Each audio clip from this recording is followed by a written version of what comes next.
My name is Evelyn Hart.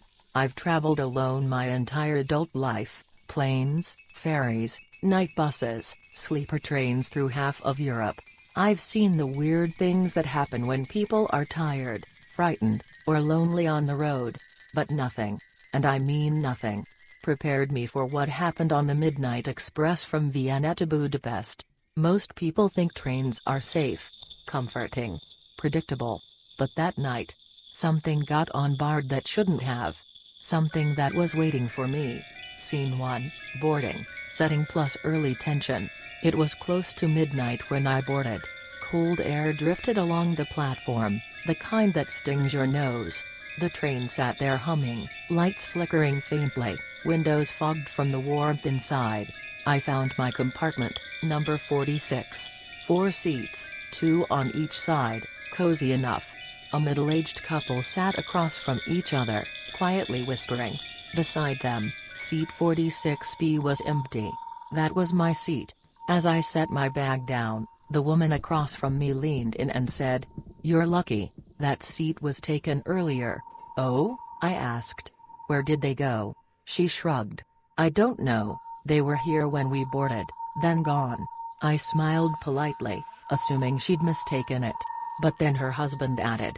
He kept looking out the window, talking to himself. I tightened my grip on my backpack. "Did he say anything?" The man hesitated. "Only one word, over and over." He lowered his voice. "Don't leave, don't leave." A chill crawled up my spine. I sat down anyway. The train lurched forward.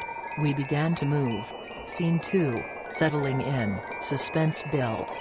The compartment lights dimmed as we entered the countryside. Dark forests slid past the windows. Fields rolled by like black waves under the moon. I tried to relax, listening to the rhythmic clack-clack of the train. But the seat beside me, 46B, felt cold. Much colder than the others. Like someone had opened a window right next to me. I reached for the reading lamp. It flickered once, twice. Then died. The couple across from me exchanged a look. Then I saw it. Just for a moment. In the glass of the window beside me. A reflection. A man. Sitting in seat 46B. Hood pulled over his head. Face pale. Eyes sunken. But when I turned to look directly, no one was there. The seat was empty. Scene 3, first contact. First clear supernatural moment. The train hit a small bump. My bag shifted. The couple dozed off. And then, the seat next to me creaked. Like someone just sat down. Slowly. Softly. I froze. I could feel it. A weight beside me. A presence pressing the cushion down. I whispered. "Hello?" Bad idea. A cold breath brushed the back of my neck. Not wind. Not imagination. A breath. I turned slowly toward the seat. It was still empty. But the cushion slowly rose, as if someone was standing up. Then footsteps. Soft, dragging. Moved down the aisle outside the compartment. I leaned into the corridor to look. Nothing. Just darkness and the slow sway of the train. Scene 4, passengers begin to notice escalation. About an hour into the journey, the couple woke up startled. The woman clutched her husband's arm. "Did you hear that?" she whispered. "Hear what?" I asked. She pointed at the corridor. "He's walking again." My stomach tightened. "Who?" "The man who sat in your seat," she said. "The one who kept saying don't leave." I forced myself to breathe slowly. "Where did you see him?" Her husband swallowed. "He walked past our compartment 5 minutes ago," he said. "Except," he hesitated. His feet weren't touching the ground. "That was when a young boy, maybe 8 years old, peeked into our compartment. He looked terrified." "Miss," he whispered to me, "do you know the man in the gray coat? He keeps knocking on doors." "Where?" I asked. He pointed down the corridor. "Back there, carriage 5. That was 2 cars behind us, the oldest, creakiest part of the train. The part no one liked to enter at night." Scene 5, history of carriage 5, backstory. The boy's mother hurried over and apologized, pulling him back to their compartment. Before she left, she whispered, "Please don't go to carriage 5. "Why not?" I asked. Her face tightened. Because that carriage shouldn't even be in service. There was an accident years ago. A man fell from the train. How? I asked. She lowered her voice. They say he got trapped between the connector doors during a storm. He tried to get back inside, banging and banging, but no one heard him. My heart thudded. What was he wearing? I asked gently. A gray coat, she said. The same coat the little boy saw. The same coat the couple saw. The same coat reflected next to me. Scene 6, second contact, physical terror. The lights flickered. Then dimmed. Then went out completely. Pitch black. The train groaned as it took a curve. I heard something moving in the darkness. Slow footsteps. Coming closer. Closer. I stayed absolutely still. The couple held their breath. The footsteps stopped in front of our compartment. Then, knock, knock, knock. 3 slow, deliberate hits on the glass. My blood froze. I raised my phone to use the flashlight. When the light came on, the corridor was empty. But another sound echoed behind me. A scrape. Like fingernails dragging across metal. I turned slowly. On the window beside seat 46B. Long, deep scratch marks. Fresh. Scene 7, the warning, psychological climax. I needed answers. I stepped into the corridor and followed the scratches, which led toward carriage 5. The lights flickered again.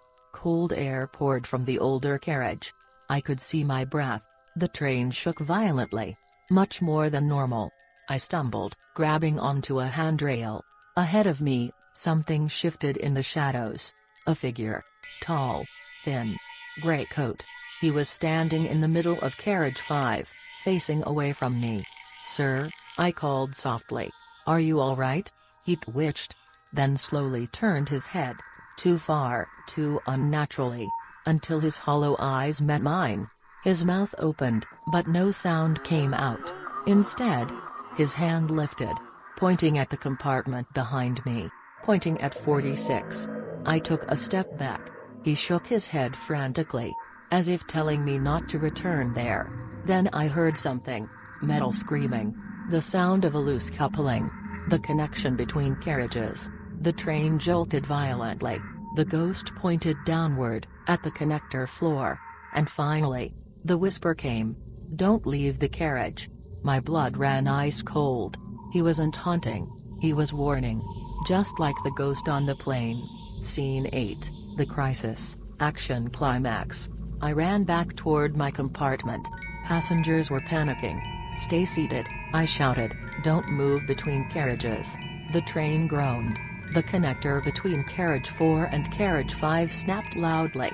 Metal tearing, bolts flying. The same place where the ghost died years earlier. If anyone had been standing there, they'd be gone.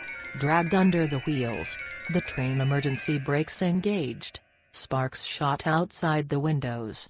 People screamed as the car lurched. Then, silence. The train slowed. Stopped. Crew members rushed through, checking passengers. No casualties. No injuries. Everyone was safe. Because of him. Scene 9, aftermath, calm after chaos. Hours later, they transferred us to another train. When I walked past carriage 5, I saw something strange. The metal scratches on the windows and floors were gone. Clean. Like nothing ever happened. The conductor approached me quietly. "You were near the connector when the malfunction happened?" I nodded. He exhaled shakily. "You're lucky, someone else wasn't." Years ago. I already knew. Scene 10, final encounter, memorable ending. When I finally reached my hotel, exhausted, I tossed my coat onto the bed. Something fell out of the pocket. A small piece of folded, yellowed paper. Old, brittle, stained at the edges. I opened it carefully. 3 words. Burned into the paper, not written. "Don't leave me." I stared at it for a long time. The next morning, mist still hanging over the Danube, I boarded another train. As I sat down, the seat next to me felt cold. Very cold. And from behind me, in the faintest breath of air, I heard, "Carriage 5."